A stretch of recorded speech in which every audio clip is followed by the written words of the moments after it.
This is Molé Mama. Take a journey with me to my kitchen where I recreate some of my sweet Mama Rosa's best Mexican family recipes. I'll share the stories behind my grandma's magical molcajete, guacamole, crunchy tacos, mole, papas and chorizo chimichangas, Kahlua cake, crack cake, and oh so much more. You'll also get to meet guest chefs as they share the stories behind their yummy recipes. I believe that food is the sixth language of love. And if you're like me, it's your love that makes your food magical. Tune into Molé Mama on Thursdays at 6 p.m. for all the fun and love. You might want to eat first, because this show is going to make you oh so hungry. Que Dios te bendiga, as my mom would say. May God bless you.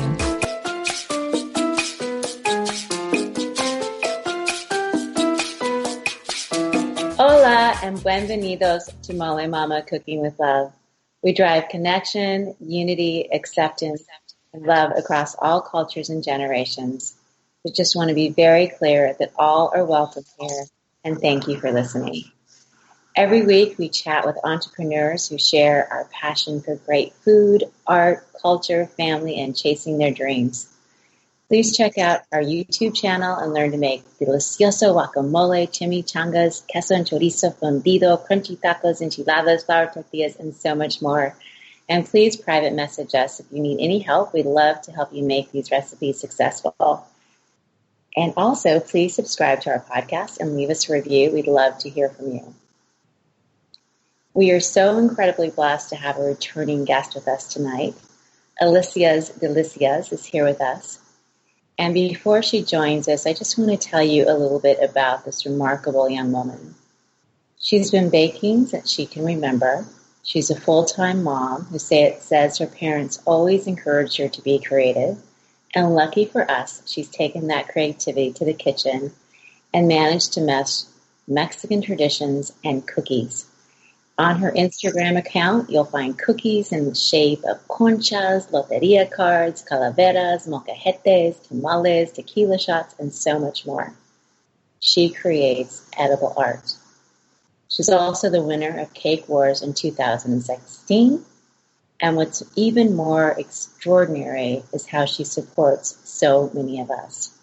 What you probably don't know if you're listening is that many of us who are on Instagram and entrepreneurs, Alicia lends her heart to us. She supports us. She reposts. She comments. And so many of the guests that have been on our show is because of her. She's recommended these other amazing chefs and entrepreneurs and artists. So I am so incredibly grateful for all of her support. And most recently, we moved to San Diego a few months ago. And when we arrived in our new home, we had the most beautiful cookies from her. I started crying when I saw them. And if you're in the chat room, you'll see pictures of them. But she made us a molcajete and a welcome sign and keys and San Diego. But anyway, my heart is filled with so much love for her. So with that, welcome to our show tonight, Alicia. Hi, thank you so much for having me again. I'm so excited that you're here. So before we get started, is there anybody that you would like to say hello to? Everyone who's listening. I don't know that there's anyone that I know is on, but thank you for anyone that's listening. I appreciate you tuning in and to hear my story and to support Molé Mama. Aw, thank you. So do you come up with all of your own creations? Yes. So far what I do is basically comes out of my head. I think I do better that way. I get weirded out if I copy too much. I do get inspiration from other artists, but as far as when I first started and I was copying other people's designs, I just felt like, no, I need to do my own. Like I can't take other people's designs. I need to figure things out on my own. And that's where actually I love creating a lot. So that I think I take pride that a lot of that all my cookies are my own creations from my own brain. Well, I love your Instagram feed. Oftentimes I'm like, are they paintings? Is that really, can you really? Oh, thank you. And do you bake all by yourself or do you have other people helping you? Right now I do bake all by myself. I do it in stages. Cookies are great because, if you bake them a few days ahead, you can, freeze them and, and get back to them. So I do bake everything now. I'm actually looking to hopefully have some interns in the future to help me with the baking part, because then I could just make more cookies. So. Well, and don't you, because the designs are so custom and beautiful, don't you make the stencils? And I mean, could you walk us through the process? Because when I first learned about this, I was like, wow, she does all that. Yeah, I actually create all of my own cookie cutters. I draw them out. A lot of the times, a lot of the cookies that I have made, collectively, I kind of brainstormed them all at once, and I had them, 3D printed by some of my favorite 3D printers out there. They 3D print my drawing of the shapes that I want. And I usually plan them out. So I have all these ideas, and I had cookie cutters made, and little by little every year I'll pull out one from, that brainstorming session, and I'll make it. So all of my cookie cutters are my own designs and my own drawings. So it's been helpful. My husband has even actually made some for me out of steel. So it's been really nice to actually have that collaboration with him and his mindset of being able to work with his hands too. So he's been very, very helpful with that. That is remarkable that he can make them too. Yeah, it's been fun. Cookies are so intricate. So that says so much about his ability to be creative too. Yeah. It is. Sometimes it can be rough, but the cookie cutter is really just the beginning part of it. It's, you can make any shape, but it's a hollow shape. But in order to make it 3-dimensional, it requires a lot of shading, a lot of layers that go into it. As far as even the frosting goes, so lots of layers, lots of time per cookie, but it brings me joy. Every single one that I do, all the different layers of paint that I put on there. And it's all edible paints. Everything is all handmade in-house. So it's just really, it's just a lot of fun. The whole process is very artful. I just feel as if I'm painting on a canvas, but it's just a canvas that's edible, which is it's really fun. Well, I know the cookies that you sent me were absolutely stunning. And the cable guy was here. And my husband immediately wanted to taste him, and I'm like, no, I must take pictures. So after I took pictures, I had him on a plate, and I offered one to the cable guy, and he's like, I really can have one of these. They're like way too pretty. I don't know. I'm like, no, you can eat one. They're actually really, really good. So he took one, and he just held it until he saw me actually take a bite, because he wasn't sure. But anyway, and who taught you to bake? How did you learn how to do this?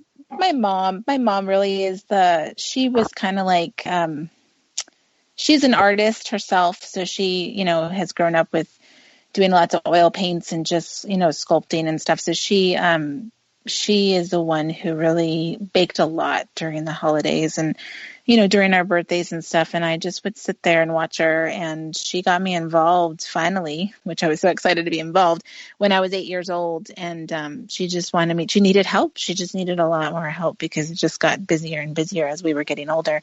And we just became this team, this duo that she taught me all her recipes. She taught me what her mom taught her. And the kitchen has always been a thing for our family. And anyone of my family who knows my grandma Charlotte has always been the person that cooks for the neighborhood or bakes for the neighborhood. So I think my mom got a lot of that from her, and then she just kind of passed a lot of it on to me. And that's kind of where it all started. And that is such a beautiful legacy and such a beautiful way to begin your business, or, just your art and your passion is with your family. That's so wonderful. Yeah. So can you talk to us a little bit about running your own business and the pros and cons of doing that? It's definitely hard. And I know that I always tell myself if it's not hard, it's not worth it. So if I find myself doing something easy and I found my week is just easy breezy, I kind of feel like, gosh, I didn't do enough, because the harder it is, and the more stress I have, or maybe when I'm just finally crying, going, I can't do this, I know that I'm doing something right because it's something that I'm working hard towards. So entrepreneurship is definitely not an easy thing, but so rewarding at the same time. And it's so odd because you have this like negative feeling and this weird, like, but then at the end, it's like, it's rewarding. It's almost like pumping iron, like when people who work out, they're like sweaty, they're clenchy, they're like, oh no, not one more. But then the results are just amazing. You have a sculpted body, you're healthy. And that's the same thing with I think of my business like that. The harder I work, the more healthier, the more sculpted, the more amazing and strong my company's going to be. So it definitely is hard. I have some days where I doubt myself, but I just got to, pick up and just keep going and just know that this is the right path because, nothing is for free, nothing is easy. And that's just how I view it every day. So yeah, the pros and cons, the kind of are needed. Both of them are needed in order to have a successful business. I would agree with you. Yeah. I would I think your analogy of somebody who pumps iron, even though I don't, is a really good. Yeah, you work hard. Even any athlete could probably relate. It's not an easy thing. Especially like if a team loses. Like a football team or baseball team, they lose the game, but it doesn't mean that they completely lost. They're still successful athletes. So, you got some wins and you got some losses, and you just kind of go with the flow. Yes. And do you find yourself ever comparing yourself to anybody else? Absolutely. Oh my gosh. I compare myself all the time, and I hate doing that, but I think everyone does that. And even though, and I think it's always, I've noticed this on Instagram and just through different friends that we're all trying really hard not to compare ourselves, but I think that's just human nature. We're driven with the people around us, and I'm all for good, healthy competition. I support a lot of cookie makers in my area, outside my area, all over the United States. I support them and I love them. And sometimes when I see them do something that's like way better than what I could do, I'm like, dang, like, gosh, they're so good. But I try and achieve, I try to work towards that. You know what? Like when I'm stuck or I'm feeling like down, I'll think, gosh, I'll pick out one of my random, favorite cookiers and go, what would they do? What would they do in this situation? Because they wouldn't give up. Why should I give up? So I think competition sometimes is healthy. So, comparing yourself sometimes, can be healthy as long as you don't take it to heart, but also don't lose the effect of being happy for another person. That's really great advice, because I find myself doing that for sure. There's some people on Instagram that I look at their photos and I go, oh my gosh, really? It's so fantastic. I know. Get there. I don't know. But see that's also a drive though. You see other people's photo and you're just like, how can I get there? What should I do to get there? And you kind of aspire to it. And so that's why I think sometimes the competitions like are good, in that way. Yeah. So you talked about the pros and the rewards. Can you share? I know for you, there's been a couple of great rewards, but I think our listeners would love to hear some of the highlights that have happened to you. Rewards of good things? Yes. Oh my gosh, there's so many, and I am so grateful for each and every one of them. I mean, CakeWars alone was the biggest trophy that I could ever bring home to my parents, because I've been making cakes since I was 8, and they were always my team. And me and my mom always trying to tell my dad, we got to open a business. And, and I felt like to bring home that type of a trophy with, on such a great team with Little Honey's Cakery, I felt like, wow, like, okay, now I could be done with this cake, world of mine, because I brought home for me, the ultimate trophy, and for my family. And I think we were all excited. So I think that was like the first kind of feeling of just like, wow, I made it. I feel like I don't have to do anymore, and now it's on to a next chapter. It's like sidestep. Let's do something else. Let's climb a new ladder. And I feel like that new ladder that I've been on this journey with is just with the cookies has just been, great as far as getting, to work with a lot of celebrities and to work with a lot of big companies, a lot of big brands. Disney and Nick Jr. have both been so super supportive of me and my cookies, and I just I can't even imagine that I would ever be doing stuff for them. And those are some of the big rewards that I love. And, and also just meeting other entrepreneurs, at all these conferences that I go to, I get to meet these amazing women who just, just, I see a lot of my own drive in them, and I'm sure they see it in me. Like we're both on that same wavelength. And I almost think that alone, and just surrounding yourself with people like that, is just such a big reward. And I would have never get to know these ladies if I wasn't, if I wasn't in this business. So I think that's a big thing for me. I feel the same way. Definitely with my podcast, and having people like you and Daniela's Kitchen and so many others on my podcast. It's been an amazing experience to meet you guys, and you're so inspiring. It's like, wow, look what they're doing. Yay. It's nice. It's nice because I feel like if we didn't have social media, it's like how often would we walk into these people and meet them? Yeah. So it's so nice to be able to have that outlet and talk to people, across the state from us, or across the city, or across the nation, and be inspired by people that live in different states. It's like, and I always call them my Instagram friends or my social media friends, and I've just so grateful to have that kind of support group, out there. Okay, I have to out you. Can we go back to this Disney thing for 1 second? Didn't you make cookies for like some really popular movie? Yeah, I did. I made some cookies for Coco. I was really excited, and I must thank We All Grow Latino for that. They are the ones who definitely pushed me towards Disney and Pixar, and if it wasn't for them, I don't think I'd ever have the opportunity to have their attention. So, but I was grateful and excited, and they were excited, and they've asked me for other projects away from that, and I was just really grateful for that. I've even got introduced to people at Nick Jr. through Cantico's books, and that has been a really nice collaboration. But to even have my cookies kind of be in front of those people is it's almost mind blowing. I still can't believe it. I think about it in my journal and it already runs. It still runs to think that they have been able to see and taste my cookies. It's nice. That is fantastic. Well, I'm so very, very proud of you. And we met on Instagram. So yeah, we did. So fantastic. So I have to ask you too, I forgot. What is your favorite cookie that you've ever made? Do you have one? Yeah, I do have one. And I always go back to my concha cookie. And I think it's because she has given me life she tapped in. I think I call her but she's a concha. And I felt like that cookie really tapped into something that I was always meant to do. And, I was separately always involved in my Latino community since I was a kid.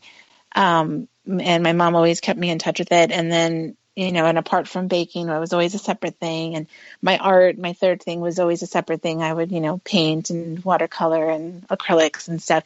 So I felt like that concha kind of brought all of those three things together. And it was just, three's a magic number. And I just felt like if it wasn't for that concha, making myself that concha back in 2014, I don't know where I would be right now.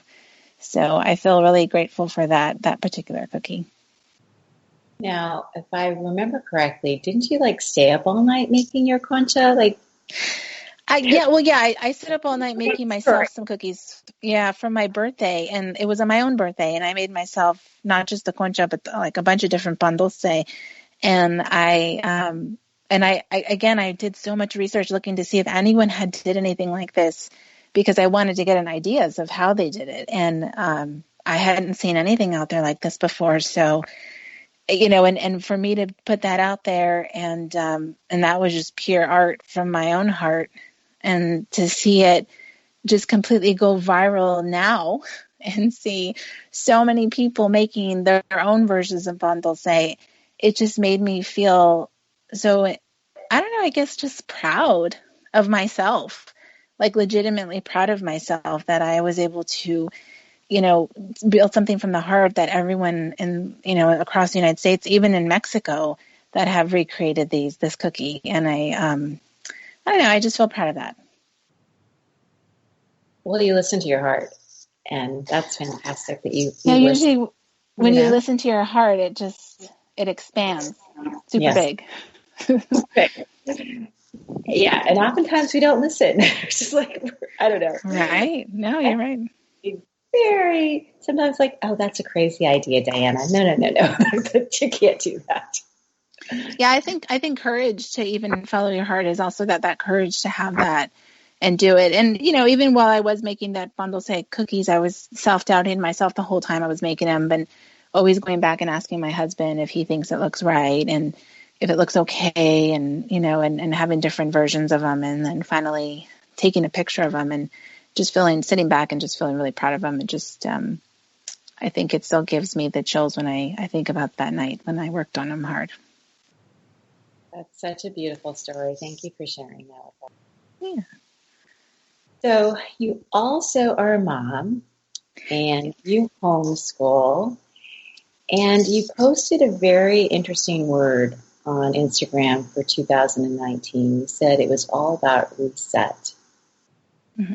And I wondered if you could talk to us a little bit about that word and about homeschooling and being a working mom. Well, homeschooling has been a challenge to incorporate. I've been homeschooling since school year of 2015, and the reason why I did start homeschooling was because my daughter is special needs. She has autism, and she had run away from school, and we thought we lost her. And I just, in that moment, to get a phone call from the administration saying, your daughter has got off campus. We don't know where she is yet. We are on the looking for her, and there are police out. Please come to the school. My heart sank thinking another casualty. My daughter is another statistic. And grabbed my little one who was playing on the floor with her toys. She was only like 2 or something. And just to go out there and just have my life completely change. And during that moment of stress and relief when they found her, I just knew I had to do something. I had to do something that was going to change this for her because she was so stressed out at school. Her special needs class was, really loud, even though it was only 8 kids. And she had just a lot of anxiety. And so, and as a kid, I had a lot of anxiety growing up.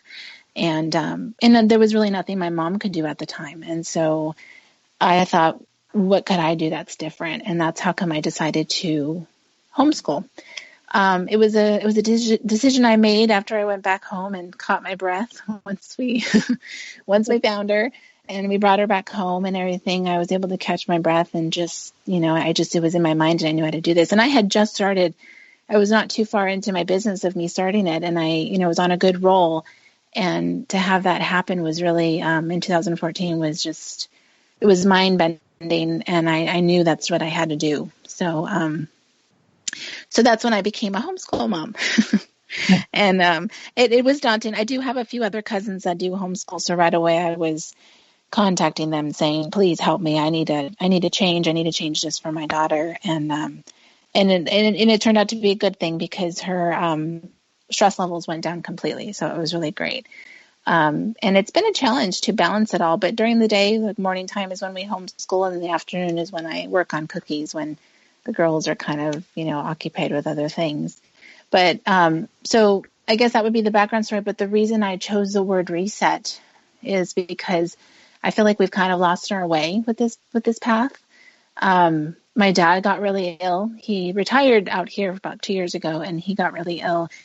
A battle that he's been working on since I was a kid, and it finally caught up to him, and he passed away in April. And it's just been a really big challenge for all of us, and even my daughter, who's autistic. She can't seem to fathom it, and I just know that we just need to reset ourselves. We're broken.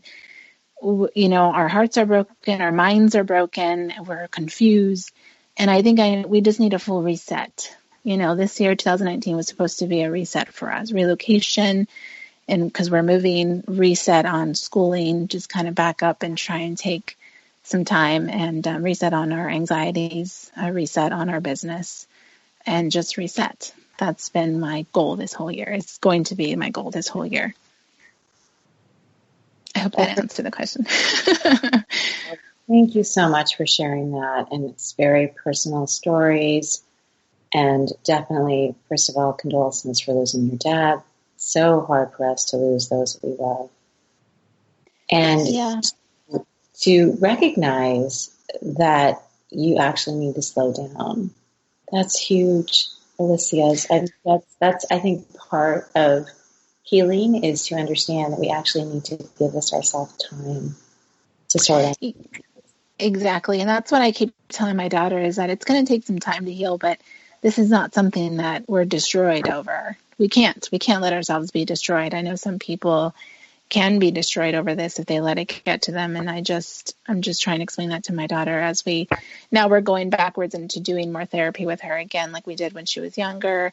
So that's going to be a huge challenge, but we're ready for it, ready for a new home. We're ready for a new line of business, which we have coming up, and even new schooling, a new way to approach school in a different way for all of us. And I think it's going to really be helpful. I know that when I saw your word on Instagram when you posted that about the reset and then all the comments that came in, and it once again showed me that you're such a leader. Because you inspired so many other people to also be able to kind of share their own truths about being broken or being hurt.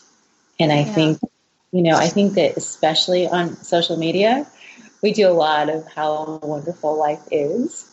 Right. And I found it to be incredibly real and I think probably so helpful for so many others to understand that these things in life that happen to us require us to change things and to think about what's important to us. So again, so proud of you for stepping back. And thank you. I was like, oh, this woman, she's just...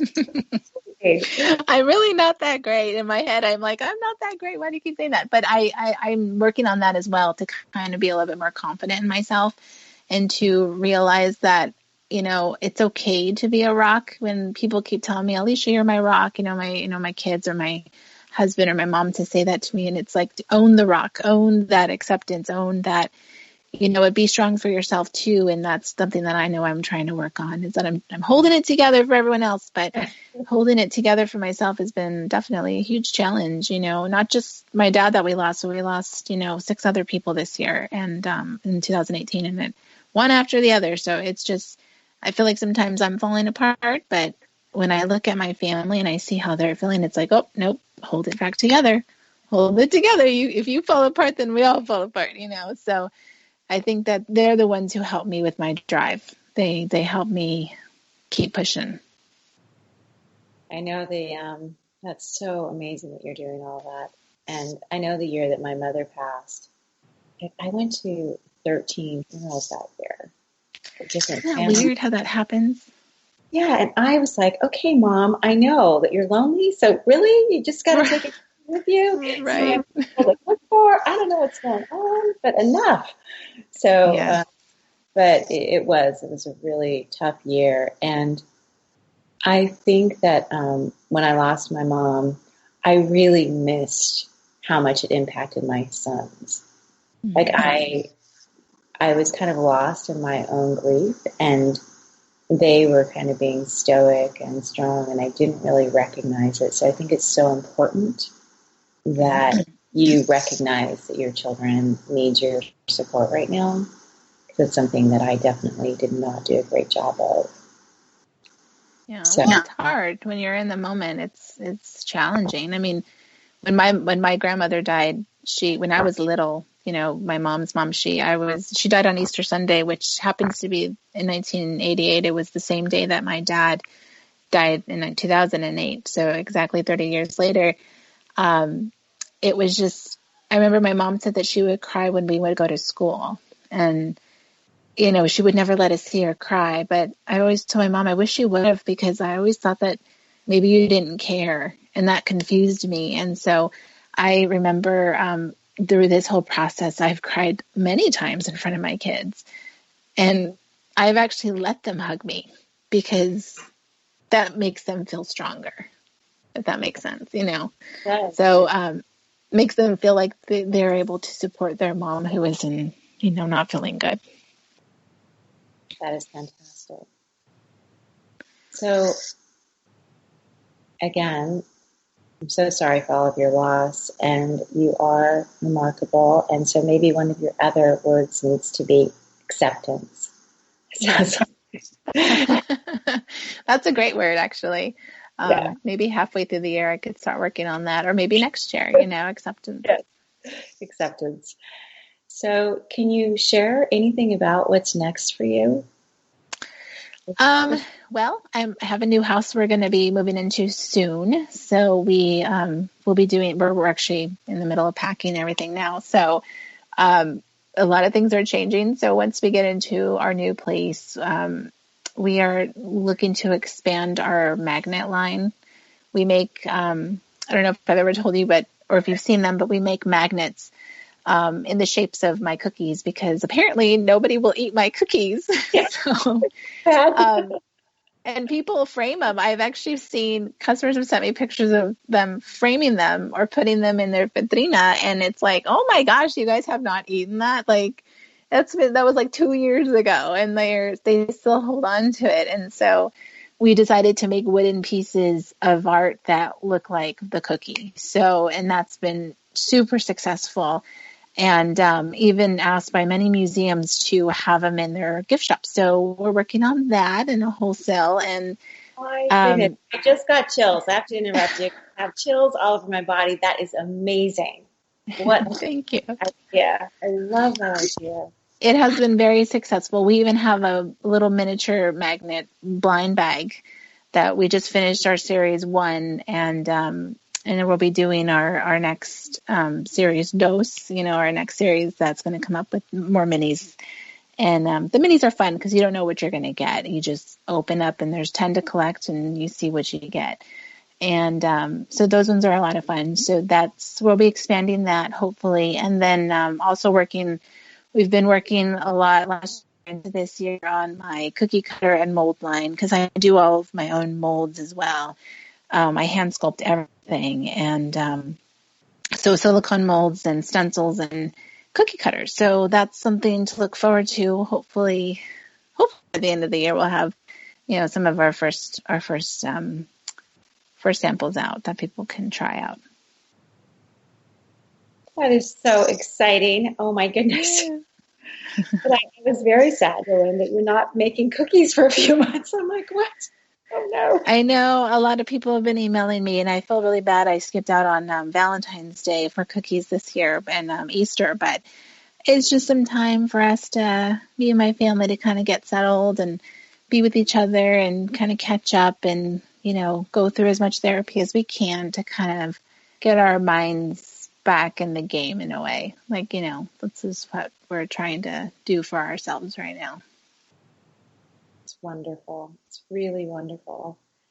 So tell me, what kind of advice can you give to anybody that is thinking about owning their own business?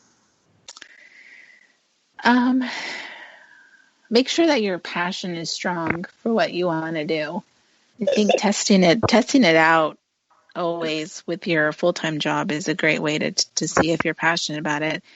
If you're sitting at home thinking about it, not at home, if you're sitting at work and you're thinking about creating and going home and doing something, and it's that one idea, and you go home and after dinner you forget going to sleep and you just work, and you create.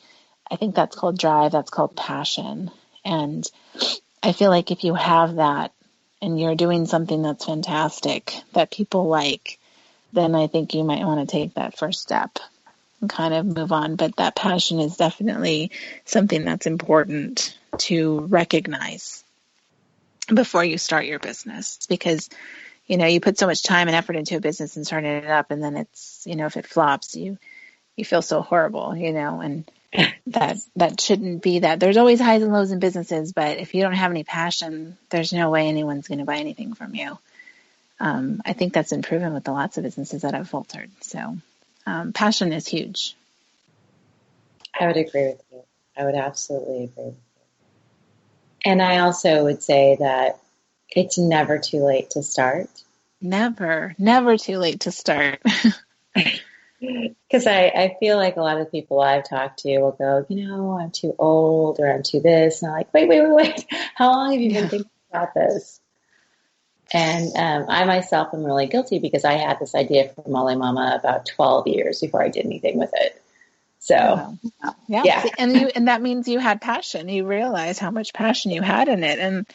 And also I guess another word would be patience, because it does take time. It's like, just because you have a great idea now doesn't mean that it's ready, for you to totally jump off that cliff, So always keep your daytime job, there and work on it at night. And when you find yourself never wanting to sleep because you're constantly wanting to do this, I think that's a huge indication that this might be something that you're willing to. But patience is definitely something you gotta wait for to be successful. But I mean, I've been since I was 8, and I just barely took off. In 2013, 14 is when I said, "All right, I'm going to do it." So it took many, many years, but I always did it on the side. I always did it for friends and family. I always tested things out with friends and family since I was a kid, and I just think that that's also really helpful. You get your peers together, you get your family together, and they'll always give you an honest answer, and I think that's important. Definitely. We have some questions in the chat room about your magnets because we're like, okay, where do I get those? They sound like a great idea. When can I get those?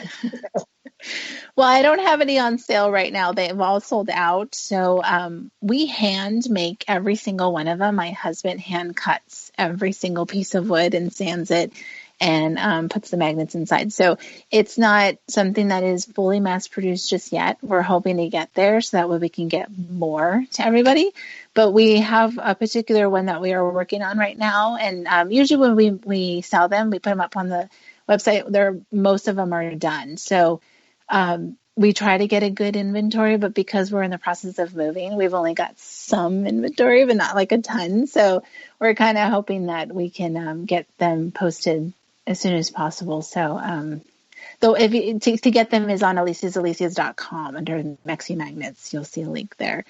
And that's where I will be selling them. But I will announce it on my social media. I always announce it on my social medias. On Instagram. So yeah. You follow her on Instagram because I've seen things go for sale there and they're gone in minutes. So yes, I sell it really quickly. So if you, and I do have, a series dose of the mini magnets that will be coming out in the summertime. So look forward to that with the mini ones if people are looking for those again. But the first series did so well. I think we made over 1,000 of them. So thank you for that, whoever's listening. I appreciate any and all the support. That is so very exciting.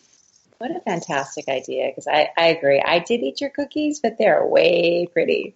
But I also had them before, so I knew they were also very delicious. So I'll go. Yeah, people ate them. So. People definitely have told me that they definitely have a different taste than your typical sugar cookie. So just, definitely try it if you are at one of my pop-ups or you have an opportunity to buy from one of my sales. I recommend it. It's a great, I worked really hard on this recipe and this club, and this mix. So, I enjoy my cookies myself, even my kids do. And it's your very own recipe, right? It's not something that you work in. Oh. Yeah, well, I think I told you before, my mother-in-law gave me a clipping from a really, really old magazine and said, oh, you should try this, because she knew how much I like to bake. And I tried it. I kind of mixed and played with the levels of the amounts of salt and stuff inside of it. And I kind of came up with something that I really enjoyed. And it meshed well with my icing and my fondant. So I kind of went there. I know it in my head. I don't even know if I have it fully, any of the changes written down, because it's all in my head. I think I'm going to have to eventually write it down in case I forget or if I ever sell it out. Yes. But yeah, it's definitely a good mix. It's a good formula, and I really like it a lot. But so right now I don't think I will give it to anybody at this time. So I am getting very close and being very ready to start selling my salsa. You I should. so I'm nervous and excited at the same time, but I wanted to ask you, how do you go from making like 2 dozen cookies to like 1,000 cookies? Like, how did you don't have to tell us your recipe, but because what I've heard is that it's not now you just do 10 times the batch. That you really have, and that's something that I've been toying with or playing with my salsa, and I'm like, ooh, how do you do that? Yeah, well, I mean, it's really about testing it out to see if doubling, tripling, quadrupling will work. And I think in the beginning when I first started with the smaller batch, I tested out doubling it. I tested out, tripling it. Tripling it gets kind of hairy, and I almost think it's because I have such a small mixer though. Like it's a standard. It's not one of those giant Hobarts. So I'm thinking, all right, I know for sure I could do 2 batches at once, and once they're there, I will freeze them. And the dough it only lasts for me like a month max. I know you typically can freeze my dough for like 3 months, but I go through it so quickly. But I try and make myself an abundance so that way I can, pull from that stash and bake. And it always works, and they all come out the same flavor every time, which is nice. But as far as like big batches of salsa, I don't know. I mean, it's really trial and error. Let's just have a big salsa party. Let's try it. I'll be your taste tester. Okay, that's awesome. Well, we did it at a salsa festival a couple years ago, where I think we did like 2,000 servings of it. But we were just doing one batch at a time. So I'm really trying to like, how can I make many? Yeah. And then I'm like, with chili peppers, sometimes I get a really hot batch of chilies, and sometimes they're not so hot. So anyway, I'm sure I'll figure it out. Things to learn, but I'm like, how do you do that? So I'm sure. Yeah. But I even think that like big companies have that issue, because I know I ate a lot of Herdez. I ate a lot of their salsas, and there's some times where I'll buy a jar and it'll be, oh, this one's a lot spicier than the last. So it's you can't always predict your chilies. They'll surprise you sometimes. Can't. So anyway, I am about to get my cottage license, so I'm pretty excited. Yay! Oh my gosh, it's so much fun. Let me know if you need any help with that, because that was sometimes like the cottage law. It's like fine print. You need to make sure you have the label right and everything. And I've been a cottage law member for quite some time now. So let me know if you have any questions. I will. I definitely will. So I'm pretty excited. But talking to you and Daniela and others have like inspired me. I'm like, okay, Diana, it's time. And then my prima Eva is like going, excuse me, this is the deadline for this. This is the deadline for that. So she's kind of holding my feet to the fire, which is good. So accountability. She's your power sister. I actually just learned a new term, power sisters, recently that I could talk to you about privately, but it is a remarkable program that I went through, and it's good to find a power sister, and that seems to sound like she's your power. She's holding you accountable, so that's good. Listen to her. Yes.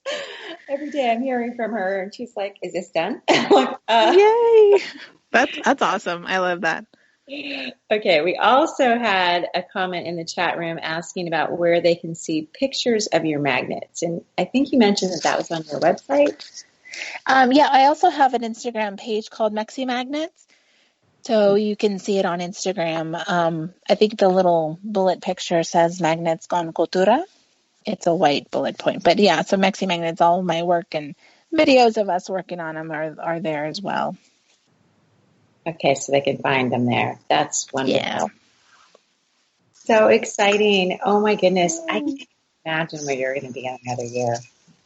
I'm excited to see where the year takes me. I am ready for it to take me in any direction. I'm willing to learn. I'm willing to make mistakes. So I feel like I'm ready for this reset, this really big reset. That's fantastic. So you said you're willing to learn, you're willing to make mistakes. So have you Like, have you ever made like a big mistake with any of your baking or cookies, and have they melted? I mean, has anything like that ever happened? Oh yeah, absolutely.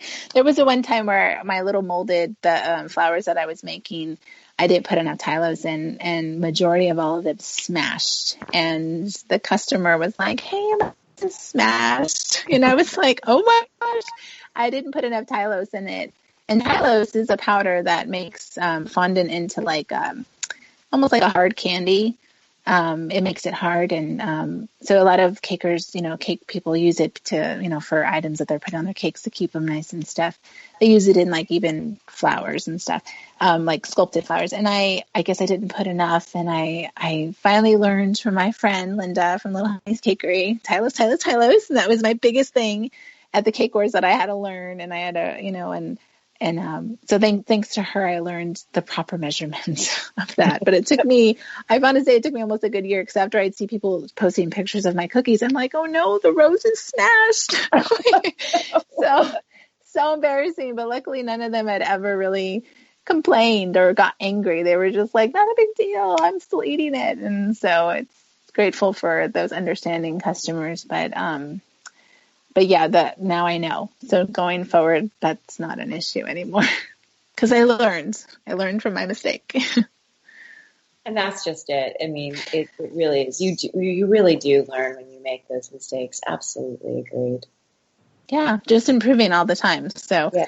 a lot of my, and that's one thing I probably should do more often, is actually put a lot of my fails on Instagram, so people realize that even though you don't see them, I'm still failing. Sometimes I have to remake a batch of cookies because I forgot to put in, the baking soda or something. And it's just like, like it didn't bake right. What happened? And so, these things can happen. And there's been so many cookies that I burnt because I've been so busy with painting, and I forget they're in the oven. And I'm like, oh my gosh, they're so burnt. So I think I need to do that more often, so people understand, I'm not perfect. Absolutely far from it. I'm going to join you. So I do too, because I really want people to, part of my brand is encouraging people to cook at home. And I take so many pictures to get the one picture that I post. And there are so many things. I burn tortillas, I burn tacos, I burn all kinds. Yeah. And especially right now with my new stove, I'm getting used to it. And it gets a lot hotter than my old stove. So I've had all kinds of issues already. So, and I think it's good for others to see that, yeah, it's not going to be perfect every time. Right. Yeah. I think that's very important. And it encourages people too, like, oh, everyone's human. Everyone Yeah. makes mistakes. Now, I have a thing that I have a tendency to burn myself. Do you Oh, have? really? Yeah, I do. It's not good. I've gotten much better. But do you have a thing? Do you cut yourself, or do you spill stuff all over the floor? But my thing is definitely burns. So which is Yeah. good. I have burned myself multiple times in the oven taking the cookies out. There was actually one time where I grabbed a pan because I was in such a rush. I forgot the oven mitt, and I literally, like, the pan fell out of my hand, and like everything is just like it all bubbled over. And I have some training in first aid that I learned from a past job when I was younger, and so I was able to fix it so it wouldn't bubble completely. So I was fine, and I kind of helped myself get there. But I've burnt myself so many times. I have so many little scars up my arms, of just burnt, like, little. But that's my battle wounds. That's like it's like I look at it and going, yeah, I'm a baker. Look at my hands. Yeah, I did something similar where I was making pasta, and I did the same thing where I grabbed the pan without hot holders, and it was really, really hot. And then I started to pour it, and I was trying to like let go of the pan, and I poured the hot water on my other hand. Oh And my gosh. oh yeah, this is good. My sister-in-law is a nurse practitioner, so we FaceTimed with her to go, oh, look at my hand. But I lost, literally, like, it bubbled up, and I did lose all the pigmentation in part of my hand for a while. So I had this, like, half of my hand was white. The other, it was not good. That's the worst. Oh my gosh. Yeah, I know. So, yeah. That's insane. Good. So I was just curious because like I said, I try to really pay attention, but for some reason there's, you know, It's also just if you have that creative mind or that, I think your mind is like constantly going and you're not thinking as yeah. you're like doing your multitasking. Sometimes that like it skips. It's like, oh, I had a little bit of a brain skip, and I think that it happens to most people. So don't feel bad. Well, thank you. But yeah, when we see each other soon, we can compare where we're in. I definitely have Yes, my we hands. could. Oh my goodness. Oh my goodness. So we only have a few more minutes left. And, if you could talk about just for a few minutes, what do you always keep in the refrigerator? What's always in there? What's always in my refrigerator? I always, I guess, just eggs and butter. I have lots of eggs and butter all the time. It's always packed. Actually, I'm looking forward to the new place because I will have a separate refrigerator specifically for my eggs and butter. But no matter what, there's always like at least, I want to say 4 dozen eggs at least, and then maybe, 6 pounds of butter. So like it may be even more because like I'm constantly going through it. I'm constantly buying it. So eggs and butter. But for personal reasons, I always have like some salsa in the fridge because I can't. And I'm always trying out new ones. I'm always open to trying out new ones from different bars. Like, when you go to like Northgate and they have so many different salsas out there. We're always buying salsa. I can't have like eggs without salsa or something that we're eating. I don't care what it is, I always have to have something that like that. I'm not a huge spicy girl, but I do like a little kick. So I have lots of different salsas I like to try. So like, I can't wait to try yours actually. Yay. So yeah. Well, mine is a little spicy. But so are you a cheese girl too, or just?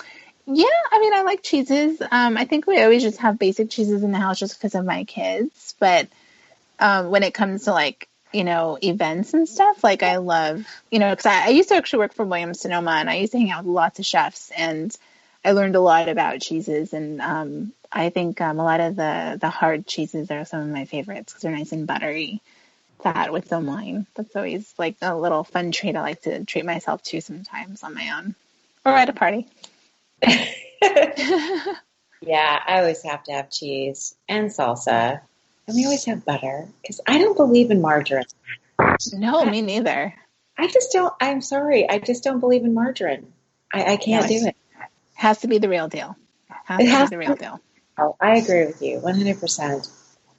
And I am also I have to have cilantro. Cilantro and avocados are always around me. Yeah, my husband actually grows a lot of herbs outside, so we always have cilantro. He's, always on hand too. So that's important. It's actually a really good ingredient to have for soups and for, salsas or anything really. I agree. Okay, so butter and eggs. All right. Yeah, butter and eggs. Butter and eggs. Okay, so when will you be back up and running? And tell our listeners how they can find you and follow you so they can order your yummy cookies when you're selling them again and get some of those magnets. Anywhere on my social media, so Facebook, Twitter, and Instagram, you'll find me. You'll find me announce anything and everything there if I'm having a big sale. Aliciasdelicas.com is my website if you care to go look over there. I do have some galleries up, but I will be up and running come May, but my May is already full. It just actually booked my last one to fill up May. And I have one more opening in June, but the rest of the year is game. So if you guys are willing to think ahead, I'm willing to book you in. And so how do they do that? They just go to your website and request? Yeah, you can go to my website and request an inquiry, or you can actually email me through Instagram or Facebook. There's like links there to email me there. So you guys can send me an email. I don't typically do the DM messages because I often lose them. They get lost in the shuffle because I get so many. And same thing with Facebook. I don't do well on the messages on there just because I get so many of them, that private and public, and I just hate to lose your order and forget. So don't do that. I have everything organized in my email, so please email me if you can. Okay. All right. So we are almost out of time. So thank you so much, Amiga, for being on our show again. It was so wonderful to talk to you.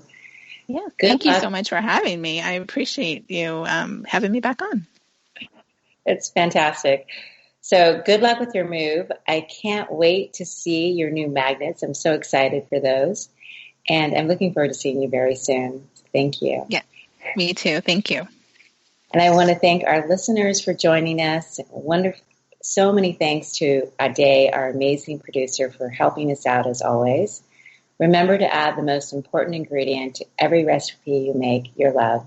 And as my mama always said to me as we said our goodbyes, que Dios te bendiga, may God bless you.